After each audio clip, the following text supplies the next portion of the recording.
تیرے شہر سے جاتے ہیں، دے ہم کو دعا نانا۔ تیرا دین ہے مشکل میں کیسے رہوں گھر میں، تیرا دین ہے مشکل میں کیسے رہوں گھر میں۔ کتنی میں کوئی وعدہ، کتنی میں کوئی وعدہ، ہاں تجھ سے کیا نانا۔ تیرے شہر سے جاتے ہیں، دے ہم کو دعا نانا۔ ماہ رجب شروع ہوا سن 60 ہجری کا۔ حسین کے چال ڈھال میں کچھ تبدیلیاں نظر آنے لگیں۔ ایسا لگتا تھا کہ حسین کے پیش نظر کوئی بڑی مہم ہے۔ کئی دفعے لوگوں نے دیکھا کہ قبر رسول پہ جاتے ہیں، روضہ رسول پر گھنٹوں قبر کے ساتھ لپٹے ہوئے آہستہ آہستہ کچھ کہتے رہتے ہیں۔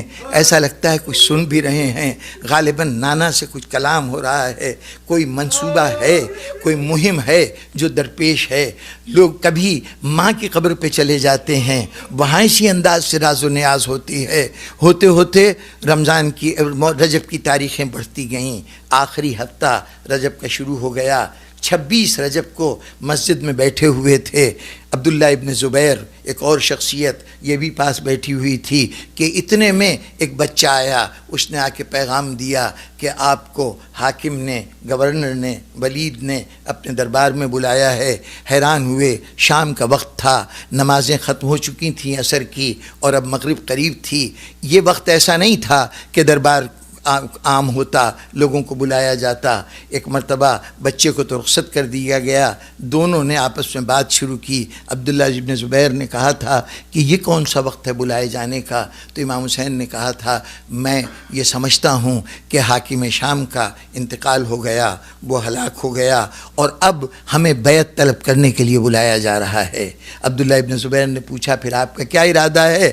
آپ نے کہا بلایا گیا ہے، میں جاؤں گا تو صحیح، سنوں تو دیکھوں تو کہیں کیا کہتے ہیں۔ لیکن عبداللہ ابن زبیر میں اتنی جرت نہیں تھی کہ حاکم کے سامنے جا کر اور وہاں انکار کیے بغیر واپس آ جائیں۔ وہ تو خاموشی سے گھر گئے اور گمنام راستوں سے ہوتے ہوئے اسی وقت مکے کی طرف نکل گئے، یعنی گویا میدان سے فرار اختیار کر لیا۔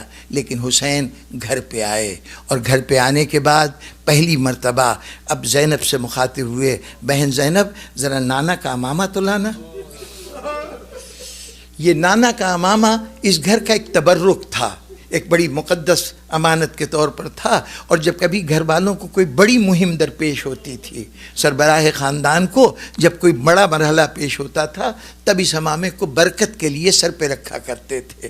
آج حسین نے مانگا، زینب نے امامہ پیش کر دیا۔ حسین نے اپنا امامہ اتارا، نانا کے امامے کے پیچ سر کے اوپر باندھے اور اس کے بعد خاموشی سے گھر سے باہر نکلے۔ اب زینب خاموشی سے یہ سارا منظر دیکھ رہی ہے۔ حسین باہر نکلے، ادھر باہر نکل رہے تھے، آواز دی اونو محمد اب تم بچے نہیں رہے ہو، جاؤ ماموں جا رہے ہیں ان کے ساتھ ساتھ جاؤ۔ ادھر جناب ام لیلہ نے آواز دی علی اکبر، باپ جوان بیٹا باپ کے برابر ہوتا ہے، باپ کا بازو ہوتا ہے، تم بابا تنہا جا رہے ہیں، ساتھ جاؤ۔ قاسم کی ماں نے کہا ٹھیک ہے کم سن ہو لیکن نانا کا ساتھ دو۔ پورے بنی ہاشم کی عورتوں نے اپنے اپنے بچوں کو حسین کے پیچھے بھیجا، بس ایک جوان تھا جس کو کہنے کی ضرورت نہیں تھی۔ ادھر حسین نے گھر سے باہر قدم رکھا، عباس نے حجرے سے باہر قدم رکھا، جہاں میرا آقا جائے گا میں وہاں جاؤں گا۔ بنی ہاشم کا یہ پورا کنبہ ساتھ روانہ ہوا۔ مدینے کی گلیوں میں ایسا لگا جیسے آسمان سے کہکشاں اتر آئی ہے۔ لوگوں نے کاروبار چھوڑ کر ان کو دیکھنا شروع کیا۔ کبھی یہ اجتماع، یہ منظر اس سے پہلے نظر نہیں آیا تھا۔ میں کہوں گا مدینے والوں دل بھر کے دیکھ لو، یہ منظر پھر دوبارہ نہیں دکھائی دے گا، یہ گروہ پھر دوبارہ نظر نہیں آئے گا۔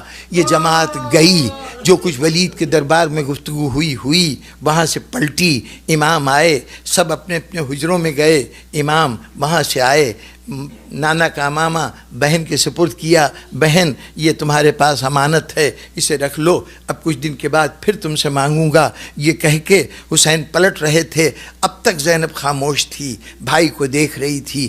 اب جو دیکھا کہ امامہ واپس کیا ہے تو ایک مرتبہ مخاطب ہوئیں، بھیا کیا ارادے ہیں، کیا ارادے ہیں؟ کہا بہن اب صورت احوال یہ ہے